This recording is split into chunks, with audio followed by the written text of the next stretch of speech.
Welcome back to the channel, y'all. Hey, man. Behind the blue line retired. Hey, Bo, you can't beat it, man. Welcome back, man. Glad to have you. A lot of times working in your career, man, you run into bad things, good things, man. Things that blow your mind, and then you get to work security details, and then certain times you get to meet celebrities. Well, I was working for a small town then. It was along I-95. Went right through the middle of the town. Had the east side and the west side, and 95 went right through the middle.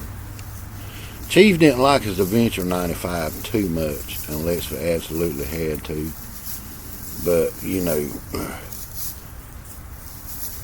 out of our discretion, we could go and assist if we needed to.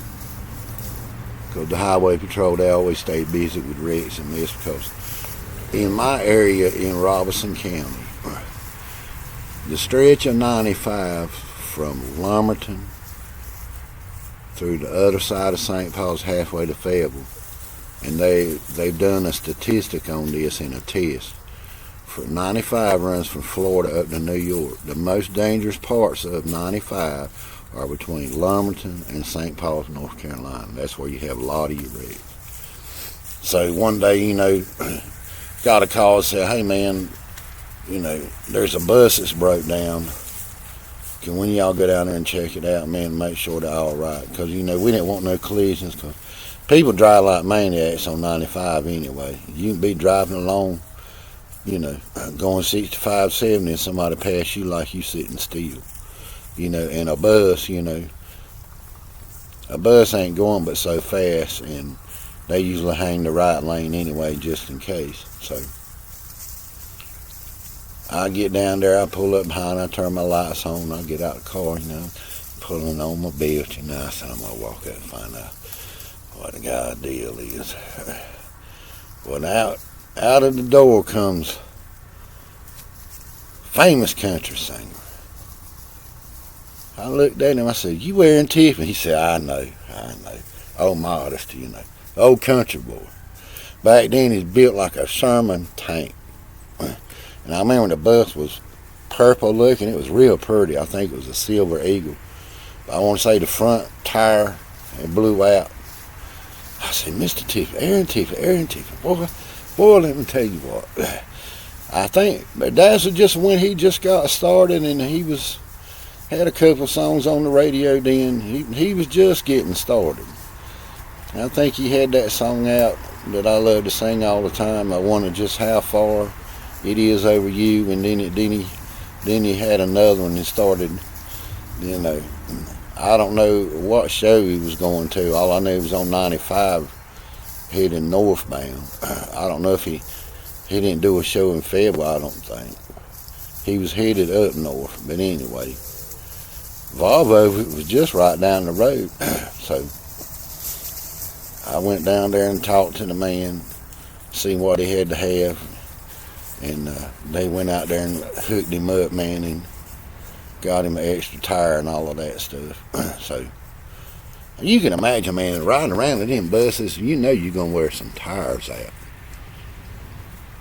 And it was a pretty Silver Eagle bus, man. He had his whole band with him and all of that.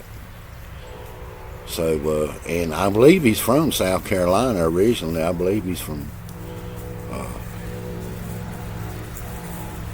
is it Marietta, South? I don't know, but I know he's from South Carolina because he had a palmetto tattoo on his shoulder or arm somewhere or another. But I really enjoyed that, man. You never know who you could meet out there, you know. And at the truck stop, there was another bus that, you know, the guys I met, it was 38 Special, man. They were going to Fayetteville to play the Dogwood Festival, I believe. They're coming up from Florida. They were just there gassing up, making sure they had it gassed up, so when they left Fayetteville, they straight shot back to Florida. But my God, baby, he was talking to me. It was almost $250, $300 to fill that bus up, baby. This was 38 Special. And they had an Eagle. Oh, man, you imagine, man, that's a lot of money they spending to run them buses. And, you got to keep them well maintained and all of that. So, and singing music now, what I do, I've made friends with quite a bit. And Terry McBride's one of them from Bride in the Ride. Man, I loved that group when they were playing back in the 90s, man. I loved Arron Tippin, Jeff Bates, man. They friends of mine on Facebook. And they always tell me, the inside struggles you have to have. And they're going to Provost buses now. I know Terry McBride has one. Jeff Bates has an Eagle. He still has an Eagle.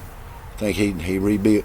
If you have an Eagle, man, and you rebuild them engines and put you a good Detroit in there or Cummins, or somebody that's good at rebuilding the old style engines, hey, that thing will last forever, man, if you take care of it. But that tickled me, boy. That was Arron Tippin. I was glad to help him out, man, and get him on the road and get him going.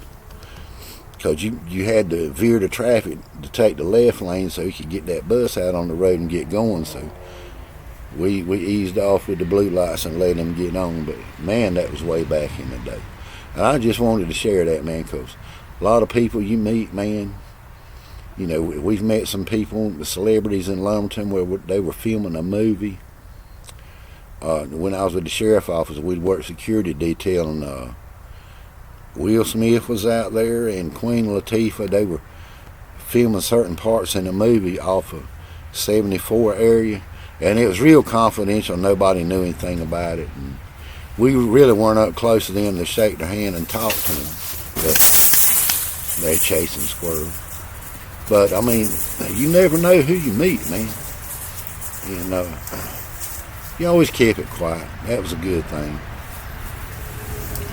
But old Arron Tippin, boy, that tickled me. And then a few years later, he was actually headlining a concert rather, in Fayetteville, North Carolina, at the Crown Coliseum. And I was working with the sheriff up there, auxiliary. We got to work security. And boy, he was on stage doing his thing, like I say, he's built like a Sherman tank. And a couple of us guys, we were sitting different sides of the stage. And this woman is a pretty woman now. I believe she was a lieutenant colonel in the Air Force then or something. Boy, she jumped on stage and straddled him. Oh my God, scared him to death. He was a gentleman though. I mean, it scared him. And of course, I can imagine, she jumped on him and straddled him. Pretty blonde-headed little girl. But she ended up being a lieutenant colonel during the Air Force. Had a cup of tequila in one hand and a bouquet of roses to give him in the other, and she straddled. We had to get her off of him and get her to the side of the stage, and she eventually got to meet him. He was a gentleman about it, but it scared him. It would scare me too, you playing on stage and somebody jump you from out the blue, because that's why you got that security detail for. You depend on them to. But she come out of nowhere, babe. She come out of the audience just like. She pounced up there, son, and was on him just like. So I can imagine these guys that work Secret Service or these special government get-togethers and political events and stuff like that. How things can happen so fast in the blink of an eye. And it's like I say, she was on him that quick. I mean, she wasn't trying to hurt him or nothing. She just wanted to lay something on him, boy. And we were laughing about it like, girl, where'd you come from, boy? Oh, that's my man, boy. I love him to death, man. Boy, la da da da da da. And I said, I know. I said, but, sometimes you got to keep your hormones in check and just be easy, Boy, she did not want to let go of him, man. She didn't. I mean, she grabbed a hold of him, buddy. I tell me, I can't remember. I want to say he had the song he was doing, he had a bicycle set up where he was putting a bicycle together. See, he's a man like all us country boys. He knows how to do stuff, and he was doing a song working on a working man PhD. And when he started that song, it was pieces of a bicycle, is what it was. And while he was singing the song, he had the socket wrench set and a little toolbox set up there, working on the working man's PhD, the working man's toolbox and stuff. So he put that bicycle together. By the time he finished that song, he had the bicycle put it together and had the ribbon on it for the Toys for Tots. And that's what he was trying to do. He was getting ready to sing that song, and she jumped up there, boy, and straddled him. But I thought that was neat. That song, maybe 3 or 4 minutes long, he had that bike put together and ready. I mean, he put the handlebars on it, put the tires on it, put the chain on it, fixed it up. By the time he was through with that song, that bike was together, and they were rolling it off stage to take it for Toys for Tots. Now that's, you talking about humanity, man. That's what, like, if I ever made it as a country singer, man, you got to give. Man, I'd be giving back like crazy, because, they're the ones that made you. They there to hear you sing and hear you play, and that's why I love music so much.